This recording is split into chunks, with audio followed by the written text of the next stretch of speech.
Hi అండి అందరికీ. అందరూ ఎలా ఉన్నారు? ఈరోజు మనం ఈ వీడియోలో పుల్లటి మామిడికాయతో మామిడికాయ పులిహోర ఎలా తయారు చేసుకోవాలో చూద్దామండి. ఇది చాలా టేస్టీగా ఉంటుంది. ఇంకా అంతే ఈజీగా కూడా ప్రిపేర్ చేసుకోవచ్చు. ఇప్పుడు ఈ మామిడికాయ పులిహోర ఎలా తయారు చేసుకోవాలి ఏంటి అనేది నేను మీకు చూపిస్తాను. దీనికోసం నేను ఒక మీడియం సైజు మామిడికాయ తీసుకున్నానండి. ఇలా తీసుకున్న ఈ మామిడికాయకి ఇలా వెనక వైపు కట్ చేసుకొని దీనిపైన ఉండే పీలంతా రిమూవ్ చేసుకోవాలండి. ఇలా చేసుకోకపోతే మనకు పులిహోర అనేది వగరుగా అనిపిస్తుంది. చూసారు కదా! ఇలా నీట్‌గా రిమూవ్ చేసుకోవాలి. ఇలా చేసుకున్న తర్వాత మన ఇంట్లో కొబ్బరి తురుముకునేది ఉంటది కదండీ! దానితో ఇలా సన్న హోల్స్ వైపు మనం ఈ మామిడికాయ మొత్తాన్ని తురిమేసుకోవాలి.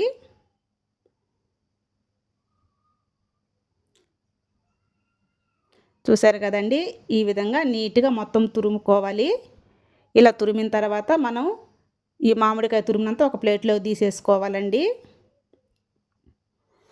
ఇలా ప్లేట్లోకి తీసేసిన తర్వాత ఈ పులిహోరకి ఏమేమి పదార్థాలు కావాలో ఇప్పుడు మనం చూద్దాం. నేను ఒక 3 కప్పుల దాకా ఉడికించిన రైస్ తీసుకున్నానండి. చూసారు కదా రైస్ ఎంత పొడి పొడిగా ఉందో.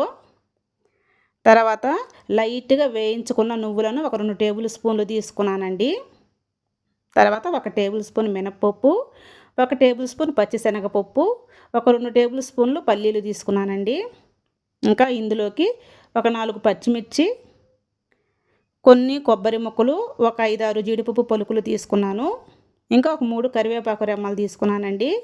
ఇంకా ఫైనల్‌గా మామిడికాయ తురుము తీసుకున్నానండి. ఇప్పుడు ఎలా తయారు చేసుకోవాలో చూద్దాం. ముందుగా స్టవ్ వెలిగించి ప్యాన్ పెట్టుకొని ప్యాన్ హీట్ ఎక్కిన తర్వాత ఒక 2, 3 టేబుల్ స్పూన్లు ఆయిల్ వేసుకోవాలండి. చూసారు కదా! ఆయిల్ హీట్ ఎక్కిన తర్వాత ఒక టీ స్పూన్ ఆవాలు వేసుకొని వేగనివ్వాలి.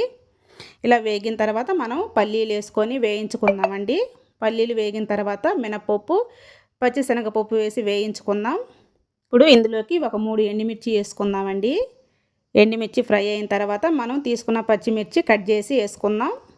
చూసారు కదా పచ్చిమిర్చి కూడా ఫ్రై అయిపోయింది. ఇప్పుడు మనం జీడిపప్పు పలుకులు ఇంకా కరివేపాకు వేసుకొని ఫ్రై చేసుకుందామండి. ఇలా చేసిన తర్వాత ఒక టేబుల్ స్పూన్ పసుపు, ఒక టేబుల్ స్పూన్ సాల్ట్ వేసుకొని ఈ మొత్తాన్ని ఒకసారి ఫ్రై చేసుకోవాలి. ఇలా ఫ్రై చేసిన తర్వాత మనం పక్కన పెట్టుకున్న ఈ మామిడికాయ తురుముని వేసేసుకుందామండి. చూసారు కదా ఇలా మామిడికాయ తురిమేసిన తర్వాత ఈ మొత్తాన్ని ఒకసారి కలిపేసుకొని దీనిపైన మూత పెట్టేసి లో ఫ్లేమ్లో ఒక 3 నిమిషాల పాటు ఈ మామిడికాయ తురుము అనేది నూనెలో మగ్గాలండి.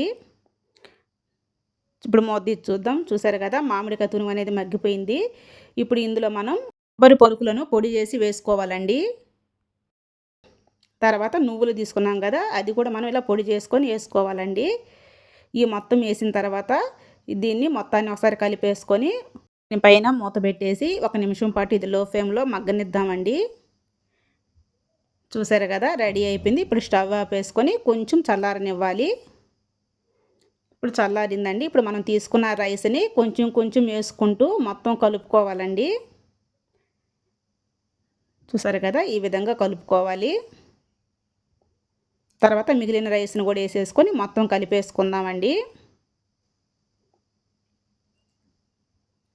ఇలా మొత్తం కలిపిన తర్వాత కొంచెం కొత్తిమీర యాడ్ చేసుకొని మొత్తాన్ని కలిపేసుకొని ఇప్పుడు ఒక సర్వింగ్ బౌల్లో తీసేసుకుందాం.